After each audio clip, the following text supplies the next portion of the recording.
bread, a good old loaf of bread, with any meal, a sandwich, or however you want to fix it, and even better, an old hot pan of cornbread.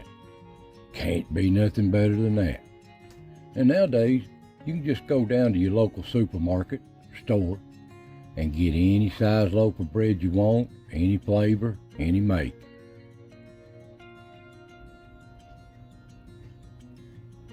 And the same way goes for cornmeal. Any style of cornmeal you want, any flavor, any size, any make. But do you ever think about how they used to make flour? How they used to make cornmeal back in these olden times and back in these Appalachians? Well, we'll take a look at it in this video. Now, all through these Appalachians, all throughout the rural country of the United States, and worldwide as far as that goes, these people had to rely on themselves. And they had to do things back in the old days you can't do like you do today. Now back then, they had to be self-reliant, self-sufficient. Not because really they wanted to, they had to. They had no stores or shopping malls down the road. They had to do it on their own. So we'll go back to a simpler time, back how it used to be. It was a hard time back then. And they growed their own livestock, their own beef, pork, poultry, own chickens, eggs. That's the way it was back then. If you wanted anything, you had to have it yourself. Had their own milk cows, made their own milk.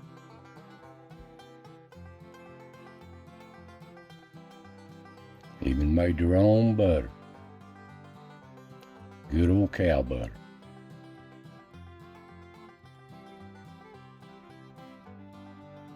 And they raised these gardens all the time. Families would usually get together and have one big garden, and they would share the bounty of it. And they would can everything. If it could be canned, they canned it. That's the way it was. That got them through in these winter months. Just canning. And they even made their own clothes. Back in the day, things were hard. Didn't have the money, they made it. Or they traded for it. Even grow their own tobacco. Old smoking tobacco. And they sold that. That was a big commodity back in its day. And yes, they repaired their own stuff, their own tools. They had to be self-sufficient. They just didn't have nothing nowhere to go to. So they repaired their own stuff, anything from furniture to housing to horse tack or whatever they had to do, they could do it. And they even got their own medicine back in these old mountains. They had old granny witches, they called them. They were medicine people.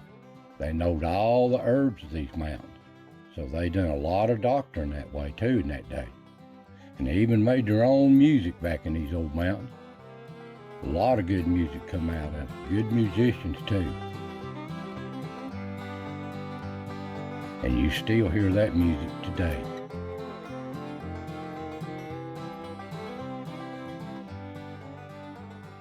And yes, they even made their own drink. Moonshine, white lightning.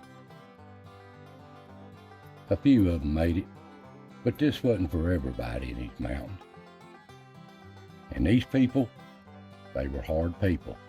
They had a simple life, but they had a hard life too.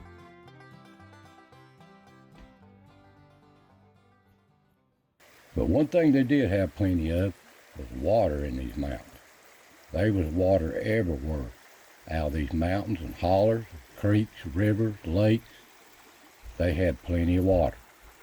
And they took advantage of this water too. They learn how to use it, how to channel it, how to make it work for them. Here's an old trough in the Great Smoky Mountains.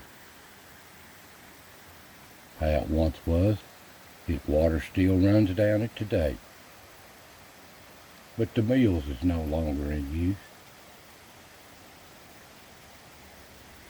Here's an old mill at Cage Cove. Water still runs over the wheel, but it don't work. The wheel is in dire need of repair. But this is just time gone by. Now they used to start out here on these old farms, big or small, it didn't matter.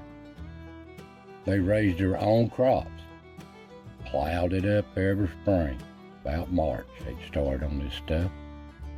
Little bitty farm, big farms, it didn't matter. And it didn't matter what land they had either, because they worked it. Some of it was manageable, some of it wasn't. But they worked it. Some had some really rough country, but they worked it anyway, and they grow crops on it, because that's just what they had, and they made do with what they had. Some places as steep as a cow's face, they call it. But according on the weather that year, they had good crops. Look at the corn growing up the side of this steep hill. And some places really growed some good crops. Good cornfield. And they pride themselves too on it. Look how high some of these corn stalks are. They're 15 foot high.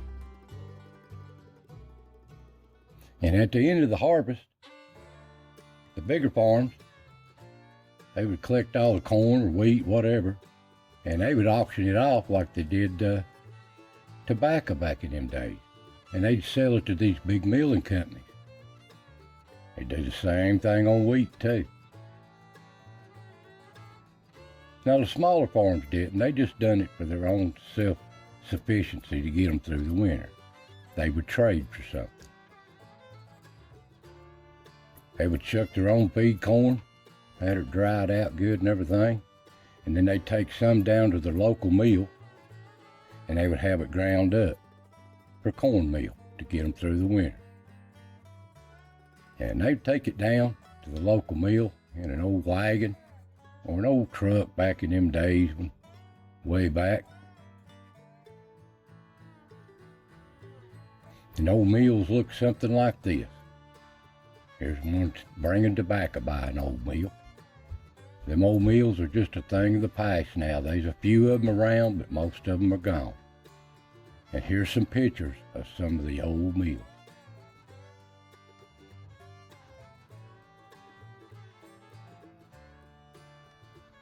All different styles. Don't know the location on most of these mills. These are just old pictures I've collected.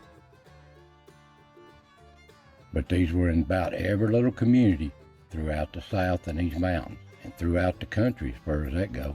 All different styles, all different makes. Now, some of the companies had mills. They made a pretty good living at this. They would sell it to the little local stores and stuff after they got it from the farmers. They'd make it up in big old sacks, sell it to the little old general stores throughout the area, and they would supply it. And people would come down and trade for it. They didn't have no money, they would just trade. I'll trade you this for a bag of flour. And here's some of the flour here, like they had back in the day. All different varieties and all different companies back in them days. And then some companies, the bigger companies, would put their flour in clothing sacks. And a lot of people on these old farms would keep these flour sacks and make clothes out of them. But that's another video. Now the old millstone, they used to do this by hand, even back in ancient times. What they call a millstone, grinder stone. They would pour the wheat down through it, or they would put the corn down through it and turn it by hand, and it would grind it up real fine. And that's how they do it, but it was a lot of work. So As time went on, they developed water wheels and water mills. This is some of what they look like. Now here's the old millstones. These old millstones has a hole down in them to where you pour it down in, and they got grooves cut in it where two millstones sit on top of each other. And as one turns, it grinds it to a pulp, to a powder, real fine in between it. And that's what it looks like. Now, he used this old water down these troughs, these channel lakes. And it went down into these, where these mills is, and they used it to turn their wheel, water wheel. And I'm going to show you how they work. Now, here's a drawing I made of a water grist mill working. This is just like a cutaway view in a building. Here it is. Now, you can see the water would come down them channels, them waterways, and turn that water wheel. And then that water wheel would turn that shaft, which inside the building had another gear. And it would turn that gear, and that gear would turn another gear like a pinion, you could see right here. It would turn up through the bottom millstone and connect it to the top millstone, and the top millstone would turn. And as you fed the feeder hopper down through the top, down into the top millstone, it would turn and grind between the top and the bottom. And in the hole in the millstone, the powder or the grinding would go down through the hole down to the hopper. And here's a picture of something about like the process is, of what they did back in them days. Somebody pouring the grain in or the wheat in, and they grind it to a pulp, and it turns into a powder or cornmeal and goes down through it. And they would sell it. Or somebody would trade so much, if they would make them so much back for their farm, they would just sell excess to them or trade for them. That was just bartering in them days. So that's how a water wheel works. So the next time you make a good old pan of gravy and some good old hot biscuits, think about how they used to make it and see what it compared to what it is today. So I want to thank you for watching. I hope you enjoyed this little video on the water grist mill. So God bless, take care, and I'll see you next time.